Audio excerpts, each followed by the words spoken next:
Now that we've finished the Pokemon Indigo Disc DLC, I've been wondering about certain things. Now that the DLC is sorted out and cleaned out, we've basically seen all the new Paradox Pokemon, and there's a lot of questions left about the Paradoxes, but I have a bit of a different question. Have you guys seen the designs? Well, what if we reverse them? What do I mean by this? Well, what if we reverse the actual designs themselves? Instead of having all the legendary beasts or the dogs like Entei, Raichu, Suicune being set in the past, what if they were set in the future? And what about the legendary horses? What about them being set in the past instead of the future? Basically, we're going to swap them around and see what they look like if they were the other way around. So, if you guys are ready, let's get right into it. Now, Entei is a big old boy. He's the embodiment of volcanic power, and of course, one of the legendary beasts, known for its intense flames and majestic presence. Now, Entei, I love this Pokemon ever since the third Pokemon movie, but what if we gave its Paradox form, which normally would look like this, what if we changed it into something different? What if it looked like it was set in the future? This, ladies and gentlemen, right here for you that I'm showing is the future Paradox Entei, also known as Iron Blaze. This one would be Fire Electric, and shout out to Subarashi for making all these artworks. He is amazing.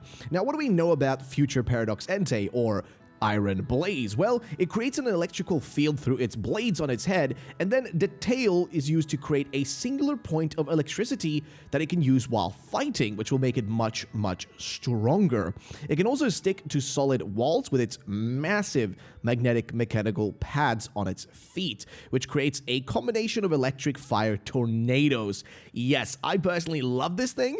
I thought you guys would love it too, and I thought I would share with you my thought process on like what I think about this, and which is that honestly, as we've already seen, the actual version of it, the real one set in the past, is still my personal favorite out of all the recent Paradoxes, as well as Long Neck Boy. But generally though, I love the idea of like having both versions, one set in the past and the future as well, because honestly, we've only seen one side of these things. We've only seen one side of these dials. Like even Iron Bundle, for example, I would like to see the old version of it, right? Like the actual kind of like prehistoric version of it. And I think Entei in this case actually looks pretty solid, even in its like robot form. Like it still looks pretty good. Suicune. Suicune is an interesting Pokemon. Suicune is the guardian of purity and embodiment of crystalline water. Now, Suicune, generally as a Pokemon, is one that most of you guys will remember. And if you've been watching the most recent Pokemon anime, not counting Horizons, you guys may remember a certain someone catching a Suicune. Now, I personally love Suicune. It's a majestic Pokemon. Out of the three legendary beasts, it is the most majestic looking one. But what if it got itself a future version? Because normally, though, if you think about Suicune, you really just think about it in the sense of like, you know, Walking Wake, for example. But what if it was the other way around? What if we gave it a new form? So this, ladies and gentlemen, is future Paradox Suicune, also known as Iron Wake. Yes, that is the name. Now, let's talk about the design first. This thing looks incredible, okay? And there is also other people who've made some awesome artworks. The ones I'm showing in this video in particular are all from Subarashi. I might show some other ones on the screen here to give you an idea of what this could look like. But this design by Subarashi is genuinely perfect. Like, I can't imagine any better design than this for a Paradox Suicune from Pokemon Violet. Like, this looks incredible. Just look at this design. I love the elements that still, like, give this feeling of majesticness to it, but also it makes it way more fierce. It makes, like, the whole Pokemon of Suicune just look way more dangerous almost. Like, I don't know if that's even the right word, but here's the crazy thing though. So this thing would be a water psychic type, and it's described as this. It walks on water and control waters in any shape with its mind. Brought to the future, just like Iron leaves, while on power off state, its tails disappear. When sleeping, it has an automatic attack system shooting a sharp jet of water, or sharp jets of water, actually. So basically, when it's not active, you see those like red elements on it, like those parts that are like glowing red. Well, those parts would actually disappear whenever it actually is in off mode, similar to how you turn a device off and, well, it's going to stop shining. But in this case, it's literally a Pokemon. When it goes into off mode and it rests, then those things are not shining anymore, and instead it's just in a regular state, which makes it look like a more regular Suicune. But honestly, this is such a cool design. I personally love it. I think it's great, and I'd love your guys' thoughts on it. Just let me know in the comment section down below. And of course, next up, we have the final Pokemon of the Legendary Beast, and it's going to be none else than Paradox Suicune, or rather Paradox Raichu. So Paradox Future Raichu, this one is very cool. Now, the design is honestly fantastic. It looks great. Now, if you think about it, with the robot ones, there's only so many things you can do. Like, there are ways to make them really cool, but I think this does a good job again. Like, again, it follows that same theme as Suicune does, right? Like, the elements of it that can basically turn on and off, like the parts that are glowing, so to say. I like the glowing parts so much. Like, without the glowing parts, it would just look less intense and less cool, which is what it is when it's resting, because then it's just in a resting pose. But this is the version of it that's like purely ready for battle. Now, as it's described is kind of interesting. So basically, what we know about Raichu is that it's a future Paradox Raichu. It's called Iron Volt. Yes, it's an electric steel type Pokemon, and it launches electrical bullets from its horns on its head, and it can charge up to 5 million volts of electricity into it, and can run also at light speed with maxed voltage. So yes, this is an incredibly powerful electric Pokemon. I like the electric steel type combination here. Big fan. I like it. And just in general, I feel like it would give a run for the money for some Pokemon. It will make some Pokemon that already have that, sort of typing, it will make them run for the money, you know what I mean? It will give them a bit of a challenge. Also, I think it would make it a useful Pokemon, a very, very useful Pokemon. But just in terms of design, man, I love this thing.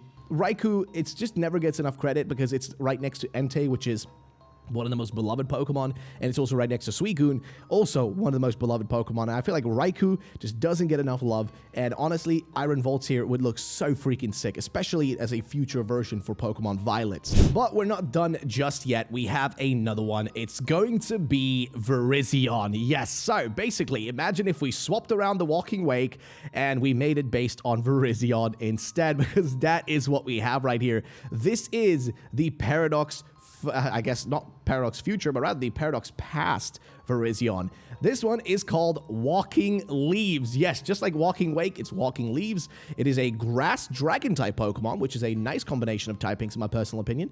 It is similar to Walking Wake. Now, Walking Leaves is an ancient Virizion from the past. It creates giant tornadoes made from leaves when it turns it, well, I guess when it runs around, able to actually absorb almost anything made from water in its sight. It uses its middle finger to grip high branches so it can go and eat there. This is fantastic. Again, the dragon grass or grass dragon typing, perfect. It fits it really well. And just in general, this design is just so impeccable, man. I don't really know what else I could say about it. It just looks incredible. It's basically taking Walking Wake and turning it into Walking Leaves, right? Into the Virizion version, which I am a big fan of. But don't think we're done just yet. We still have two more Pokemon. First is the past Paradox Cobalion, also known as Raging Pride. Yes, oh my lord. Okay, so this is basically taking on that same feeling that the Paradox Real Raichu looks like the big long necks. But in this case, I actually think the neck looks way better, and it fits kind of the original Cobalion a bit more. But this is Raging Pride. So it's a steel dragon type, and it's described as follows. Some parts are based on the Bronchosaurus in terms of its body. The horns give its head the same shape of the dino, so it kind of has that same bit of a feeling to it. Now, the description for it is, the cloud it creates causes massive, and I really mean massive, magnetic energy because of the amount of iron which is found inside the vapor of it.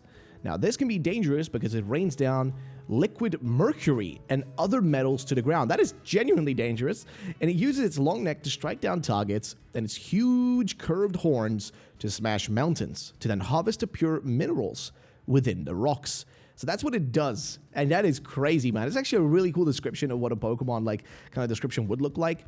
And honestly, yo, past Paradox Cobalion, I'm feeling it, man. Raging Pride is a cool Pokemon, and Steel Dragon type, honestly, I'm a big fan of Dragon type, so the more of them you give to me, the happier I am. I'd love to know your guys' thoughts on this one as well in the comment section down below, so let me know. And finally, we have the past Paradox Terrakion, which is Gouging Stone. Yes.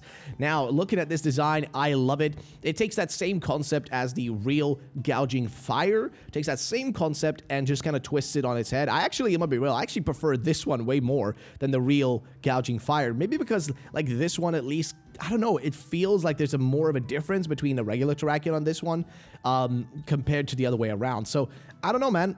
I love this. I personally just love this. This is such a cool design. It is, of course, the past Paradox Terrakion. It's Gouging Stone. This one will be a Rock Dragon type, and it's based on the Triceratops, of course, as you guys may have already known.